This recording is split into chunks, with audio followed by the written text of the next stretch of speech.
قالت نعم ما دام هناك احتجاج يعني هناك مطالب، يعني أن هناك أشياء لم تنجز، لكن بالمقابل هناك أشياء كثيرة أنجزت. هذه حكومة كباقي حكومات العالم لا تملك مفاتيح سحرية، لا تملك بعبر ضغطة زر أن تحقق كل شيء، فبالتالي أنجزت أشياء لم تنجز أشياء، وهذا أمر مقبول في السياسة. هذا أمر غير مقبول. أنا غنجاوبك علاش. حنا كشباب شنو كنطالبوا في الزنقة؟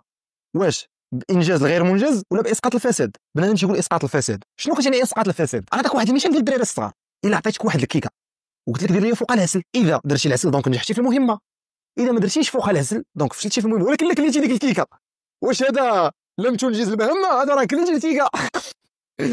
وهذا هو الفساد اللي تندويو عليه. حنا راه ضد، حنا راه ماشي قلنا لكم ما درتوش العسل، حنا راه قلنا لكم كليتوا الكيكه، ردوا لنا ديك الكيكه. هذا هو المشكل عندنا صافي. دونك حنا ضد الفساد وانتم ماشي فشلتوا، وهذا امر غير مقبول، ماشي غير سياسيا واخلاقيا وانسانيا ودينيا وماركسيا وليبراليا اي لعيبه جاتك في بالك غير مقبول. هذا الامر هذا باغي ردوا لنا. شوفوا كيفاش كيلعبوا بالكلمات، شي حاجه غير اخلاقيه هما تيردوها شي حاجه مقبوله سياسيا.